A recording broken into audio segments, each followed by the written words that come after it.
Bismillahirrahmanirrahim. Assalamualaikum warahmatullahi wabarakatuh. Nah, hari ini kita akan mempelajari bab pertama di kelas 10 untuk mata pelajaran fisika dengan judul Ruang Lingkup Fisika, Besaran dan Pengukuran. Nah, apa saja yang nantinya akan dipelajari selama bab ini? Yang pertama, ruang lingkup fisika. Ruang lingkup fisika terdiri dari ruang lingkup antara aktivitas makhluk hidup dan makhluk tak hidup, kemudian ruang lingkup fisik makhluk hidup dan makhluk tak hidup, serta keselamatan kerja. Kemudian besaran, satuan, dimensi, dan pengukuran. Nah, itu yang dipelajari itu dari besaran, satuan, dimensi, pengukuran, angka penting dan notasi ilmiah, ketidakpastian pengukuran, ketelitian dan ketepatan hasil, pengolahan dan penyajian data. Nah, kemudian kita sekarang mempelajari tentang ruang lingkupnya dulu ya. Ternyata ruang lingkup fisika itu kan tadi dibagi 3. Ini yang pertama, yaitu ruang lingkup antara aktivitas makhluk hidup dan makhluk tak hidup. Nah, di sini ada dua kegiatan atau dua aktivitas yang dilakukan oleh makhluk hidup dan makhluk tak hidup. Contohnya yang di sebelah kiri dulu, kita fokusnya ke pergerakan bola, karena bola itu yang mengalami gerakan ya. Gerakan seperti itu, seperti bola basket ini yang sedang seseorang itu pantulkan ke dalam ring basket, ini namanya gerak parabola. Nanti juga kalian akan pelajari. Nah, bola ini kan termasuk benda tak hidup ya, maksudnya makhluk tak hidup ya, atau benda mati. Nah, ini termasuk penerapan fisika pada makhluk tak hidup gitu. Kok bisa sih apanya gitu, fisikanya itu dari mananya gitu, dari sini. Jadi bola ini kan dia bergerak dari orang ini ke dalam ring. Kalau dia bergerak, maka si bola itu memiliki kecepatan. Nah, bola itu memiliki kecepatan dan juga memiliki ketinggian maksimum karena dia mengalami gerak yang namanya gerak parabola. Nah, kemudian aktivitas yang kedua adalah aktivitas si makhluk hidup. Nah, makhluk hidup di sini tuh siapa? Si kakek ini. Kakek ini sedang melakukan perjalanan atau jalan gitu ya. Nah, ini juga termasuk penerapan fisika untuk makhluk hidup. Nah, kenapa sih? Apanya sih aktivitasnya tuh apanya gitu? Aktivitasnya tuh kayak dia tuh jalan. Kakek ini kan jalan. Kakek ini kan jalan. Nah, pas jalan itu dia berarti mengalami apa? Perpindahan posisi. Kok bisa sih perpindahan posisi? Kan awalnya si kakek diam, terus dia jalan, berarti kan dia berpindah. Kalau berpindah berarti dia namanya melakukan perpindahan posisi gitu. Jadi fisikanya itu perpindahannya gitu. Jadi ya pokoknya kalian gak boleh bosan-bosan yang namanya kalian mempelajari fisika. Kalian pasti gak pernah yang namanya jauh-jauh dari hitungan gitu. Kemudian yang kedua, ruang lingkupnya adalah ruang lingkup fisik. Kalau tadi ruang lingkup aktivitas, sekarang ruang lingkup fisik. Ruang lingkup fisik makhluk hidup dan makhluk tak hidup. Nah, di sini penerapan fisikanya ada hakikat fisika, ada ciri-ciri fisika, ada cabang-cabang fisika, dan manfaat fisika. Nah, sebenarnya ini nanti kalian bisa baca di buku kalian masing-masing. Intinya adalah kalian mendalami lebih dekat lagi tentang apa itu fisika, kemudian cabang-cabang fisika itu apa saja gitu. Kemudian setelah penerapan fisika ada yang namanya metode ilmiah. Nah, metode ilmiah ini terdiri dari kriteria metode ilmiah, langkah-langkah metode ilmiah, dan sikap ilmiah. Ini hubungannya dengan nanti kalau kalian suatu saat itu akan praktikum. Nah, di mana praktikum itu pasti akan ada yang namanya pengolahan data. Dan sebelum praktikum juga memiliki langkah-langkah tertentu gitu. Jadi nggak jauh-jauh dari situ. Oke, kemudian yang terakhir adalah keselamatan kerja. Keselamatan kerja ini juga dapat kalian temukan ketika kalian melakukan suatu percobaan atau suatu praktikum di laboratorium, agar kalian nantinya tidak terjadi hal-hal yang tidak diinginkan saat praktikum gitu. Di sini ada tujuannya. Kalian bisa baca masing-masing. Adapun tujuan penerapan keselamatan kerja, dari mulai melindungi praktikan itu maksudnya kita sebagai orang yang sedang praktik, terus menjamin keselamatan bagi setiap orang yang berada di laboratorium. Jelas karena kita gak boleh mencelakakan satu sama lain antara laboran gitu. menjamin sumber-sumber produksi dan peralatan praktikum di laboratorium supaya terjaga, terawat, dan aman, mencegah dan mengurangi kecelakaan di laboratorium, memberikan pertolongan pertama pada kecelakaan sebagai langkah awal untuk penanggulangan. Jadi ini adalah tujuan dari keselamatan kerja. Nah, bagaimana sih upaya untuk menjaga keselamatan kerja semua pihak saat melakukan percobaan praktikum di laboratorium? Caranya satu, bersikaplah hati-hati, kemudian perlakukan secara khusus alat-alat yang berhubungan dengan gelas, kaca, ataupun listrik. Jadi nggak boleh sembarangan, harus dengan peraturan tertentu ketika melakukan praktikum dengan menggunakan alat tersebut. Kemudian berhati-hati dalam menggunakan bahan kimia.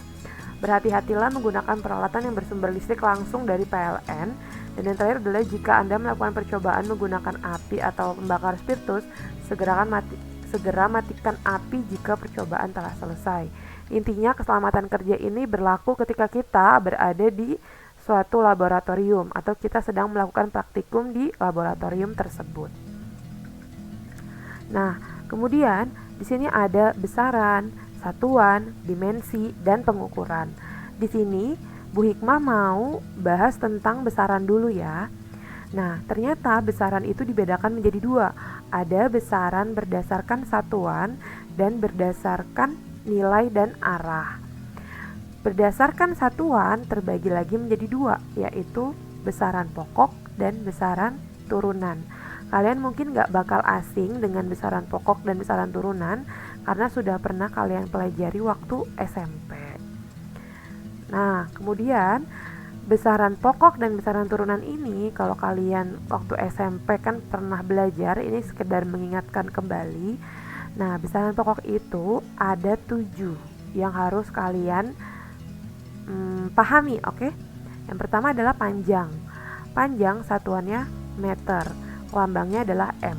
Kemudian massa, satuannya kilogram, lambangnya kilogram, kg. Kemudian waktu, satuannya second, lambangnya S. Suhu, satuannya Kelvin, lambangnya K. Kuat arus, satuannya ampere, lambangnya A. Intensitas cahaya, satuannya kandela, lambangnya CD. Kemudian jumlah zat, satuannya mol, lambangnya juga mol.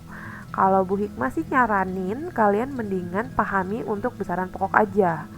Karena selain yang ada di besaran pokok itu namanya besaran turunan. Nah, kenapa sih kok dinamakan besaran turunan?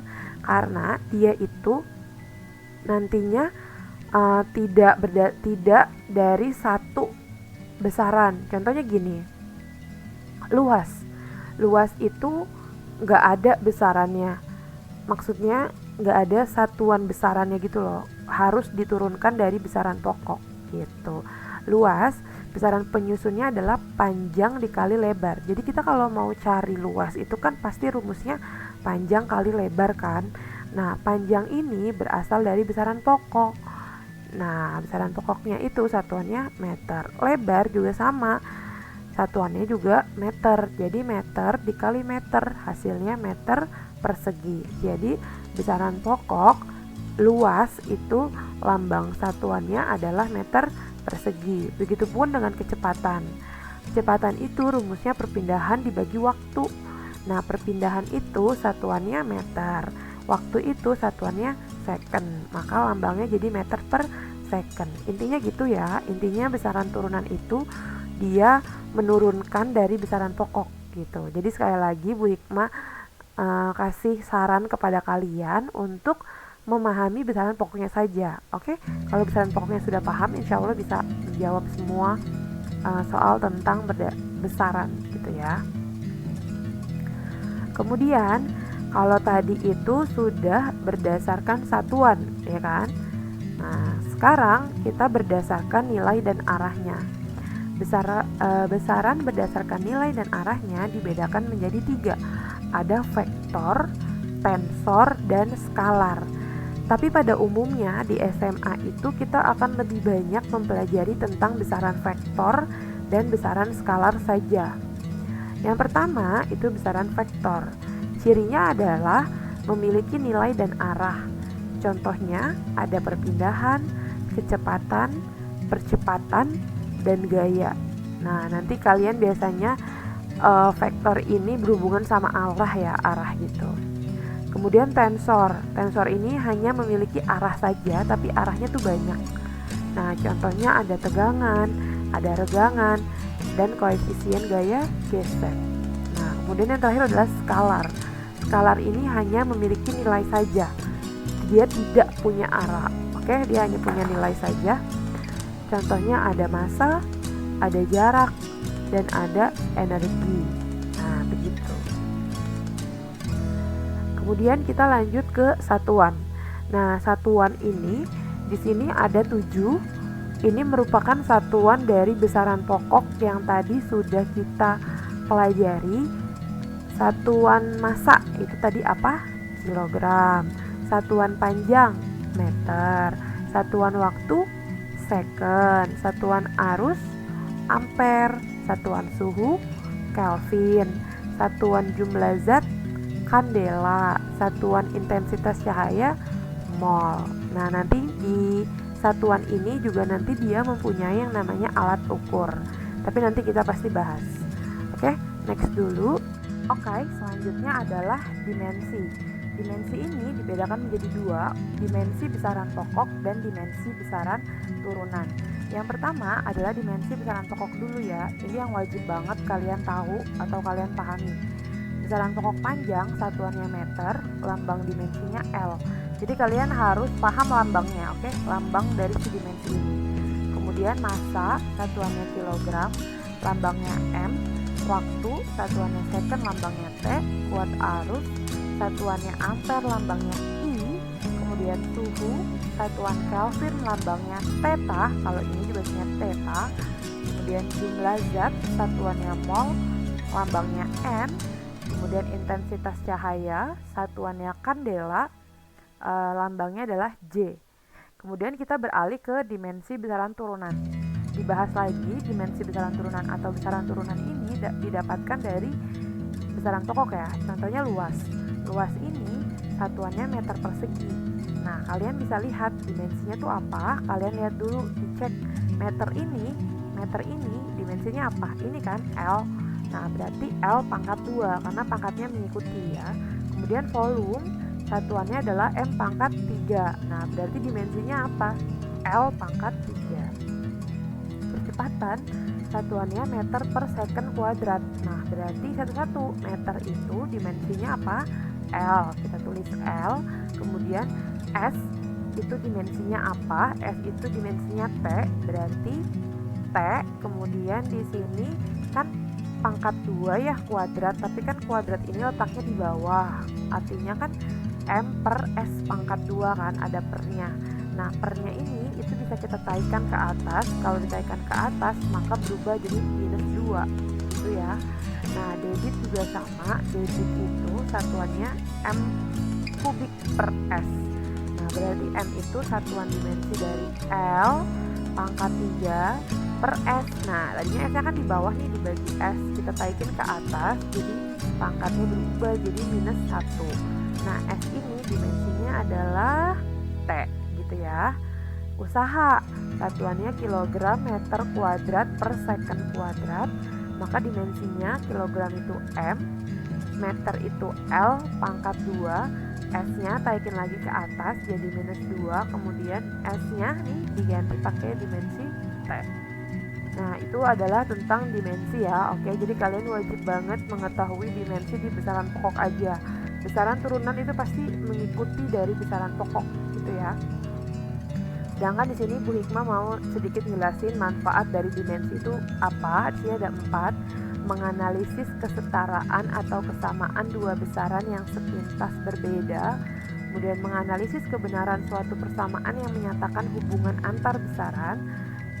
Kemudian yang ketiga adalah menganalisis dimensi suatu konstanta besaran, dan yang terakhir adalah menganalisis dimensi suatu besaran tanpa diketahui simbol besarannya.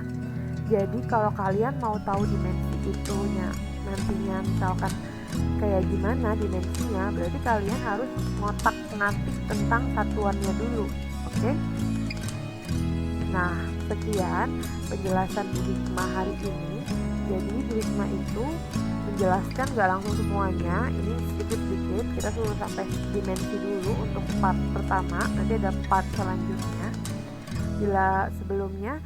Sebelum mengakhiri video ini, Bu Hikmah minta tolong buat kalian untuk like, share, dan subscribe. Oke, biar nanti Bu Hikmah semakin rajin upload videonya. Apalagi kan sekarang lagi pandemi COVID-19, artinya belajar online. Jadi semoga ini bermanfaat buat kalian semuanya. Billahi taufik wal hidayah. Wassalamualaikum warahmatullahi wabarakatuh.